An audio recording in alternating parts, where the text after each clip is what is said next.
Oh, peace and blessings, everybody. This is Gerald Hassan D. Childress, um, Enlightening Minds Enterprise, Wolfpack representative, Mr. Shift Your Perspective. I just wanted to relay a thought that was rising in my brain today as I was just doing my little chores and tasks around the house.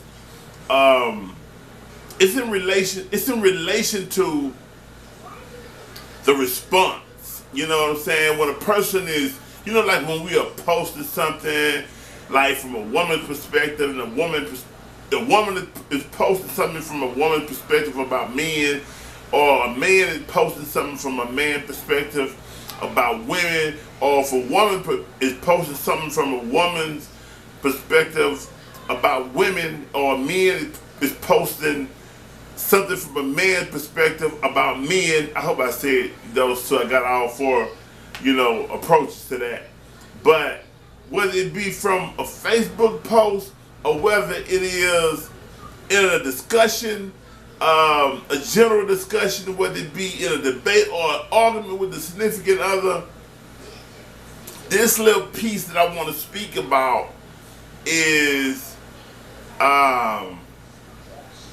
I think it's a piece that is being very slept on. I know it's not proper grammar, but it's a piece that is being slept on most definitely. So it's the piece of how we have a tendency to, how the other opposite gender have a tendency to interject that other gender opposite of what the statement is being made about, or whom the statement is being made about, or whom the post is about. Like if the female is making a statement about men, then a man will come in and say, well, women do the same thing. Or if a woman is making a statement about women, and men say, well, that goes vice versa, men feel the same way. Or if a man does that, if you make a statement about men and a woman say, well, women feel the same way, for man make a statement about women and the women say, well, men do the same thing,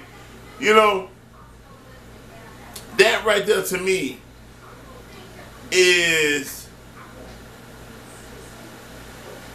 first of all, I believe it's when a person has become defensive. Now, it doesn't mean that you've gotten upset, or, how we have a tendency to say, oh, no, it wasn't even all that serious, but it is what it is. You know what I'm saying? You don't have to be in your emotions and all that to be all that serious, but you said it for a reason, and that's the point. If you say something, you say it for a reason, therefore it's significant. If it isn't significant, from my perspective and my logic, why even say it?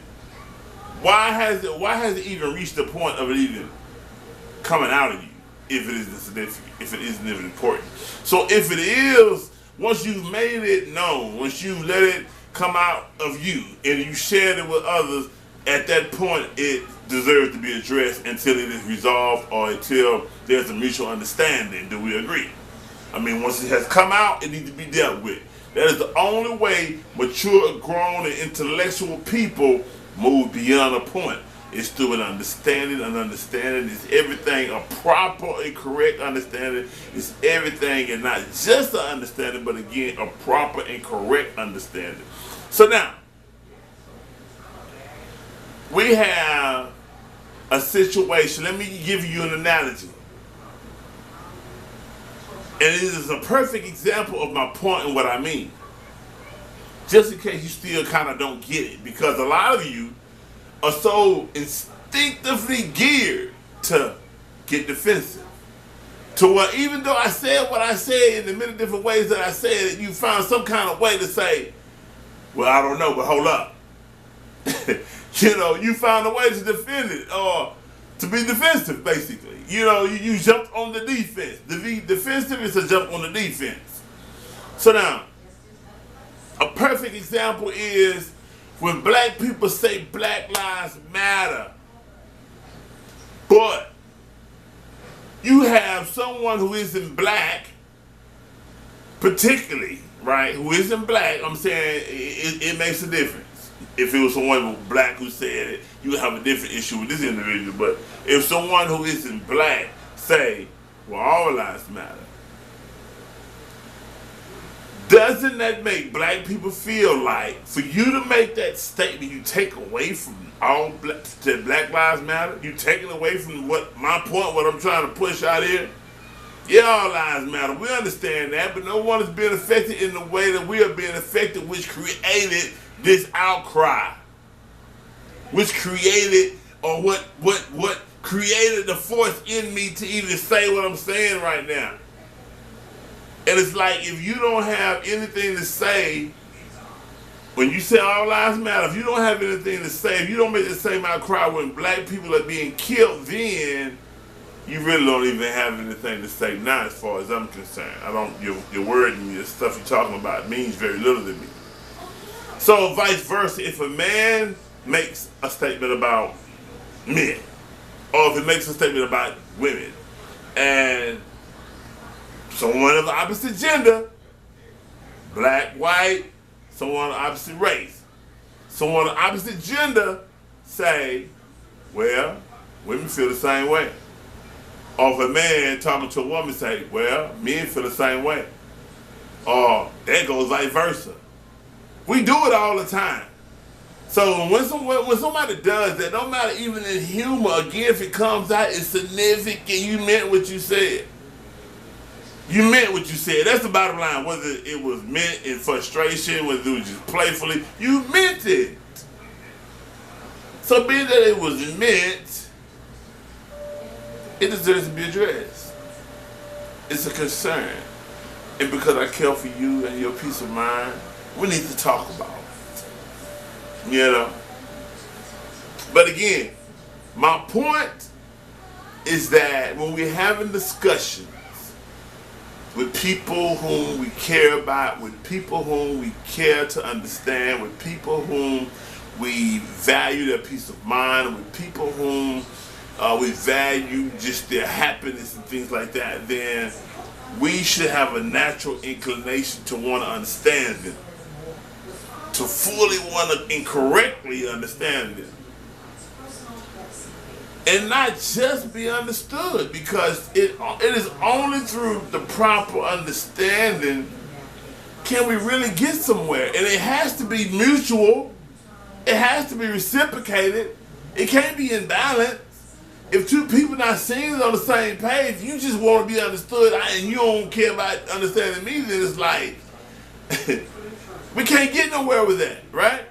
So, anyway, my point is when we do that, what I just mentioned, the whole, but men do the same, vice versa, whatever, you know, white lives matter versus black lives matter. Whenever we do this opposite deal, I want you to see it from the other perspective. Okay, first you have to vibe with me.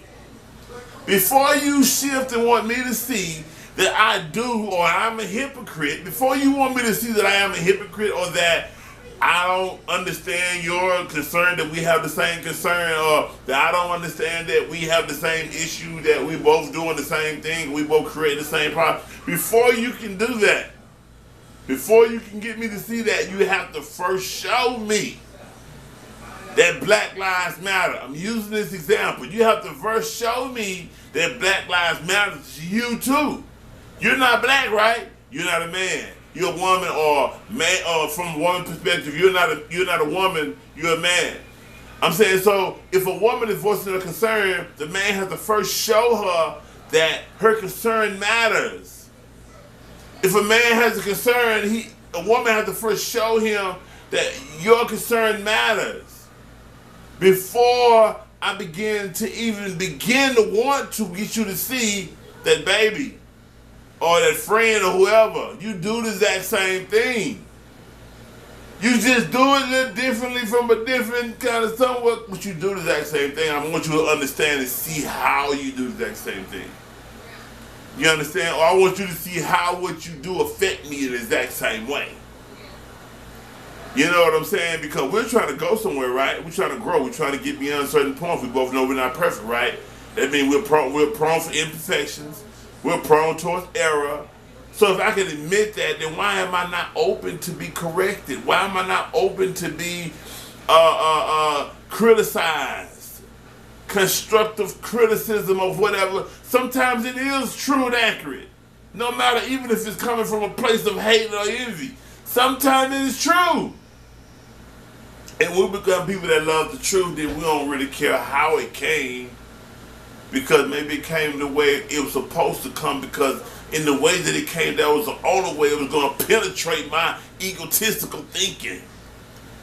You know, my arrogant thinking, my haughty thinking that there's nothing wrong with me in that area. You know I got some fault, but that ain't one of them. I mean, maybe you think it's not, because the what you call it, the clink or the weakness in your armor just hasn't been revealed to you yet. You don't know you have a gap right there that I can easily shove a knife through it and penetrate your armor until I show it to you. You think your armor is impenetrable, right? So anyway, I hope you get my point without me deviating too far to really try to emphasize my point. But again, if you haven't, to make it clear to you, my point is that we have to first desire to understand. Show the person I understand. We have to desire to understand, make sure we understand first. And then once we know we're on the same page with each other, and that's only through questioning and answering. Once we know we're on the same page, then we can then say, well, baby, you do the same thing. And I hope that the other person you're talking to desire to understand just like you did. And maybe through your example, you can say, I listened to you. I didn't interrupt you. I asked you questions because I want to understand you. I want to understand you from your perspective, not from what I think you're saying. I want to understand you from exactly how you feel it and the way it has affected you. The proper and correct understanding, growth, bonding, harmony, peace of mind, chemistry. Gerald Hassan, the Chips Enlightening Minds Enterprise, man. I really hope I got the whole point across. I really hope y'all understood what I was saying.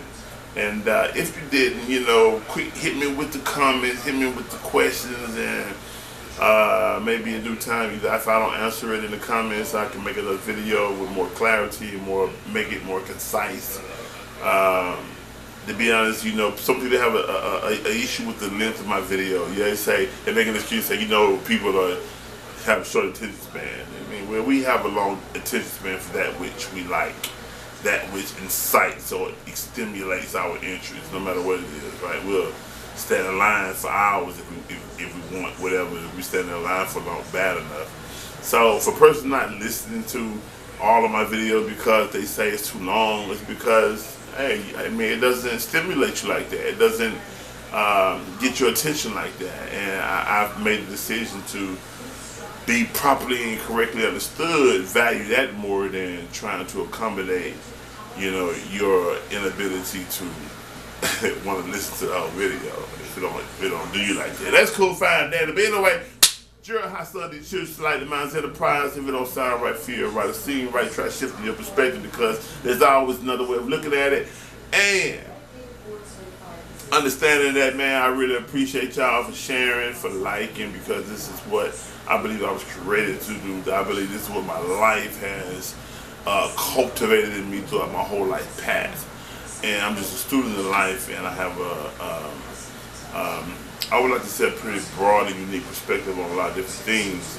I believe it's fresh and new to what's being put out in this whole speaking world, because everybody wants to speak, everybody has something to say. And I just think that what I'm giving is something uniquely different, and maybe that is the challenge in breaking past this gravity pull that I'm feeling. But anyway, man, I appreciate y'all. Y'all keep sharing, y'all keep liking, man, keep supporting. I'm always do the same, no matter what. Man, Gerald Hassan, the Church Enlightening Minds Enterprise. Peace. Y'all have a good one.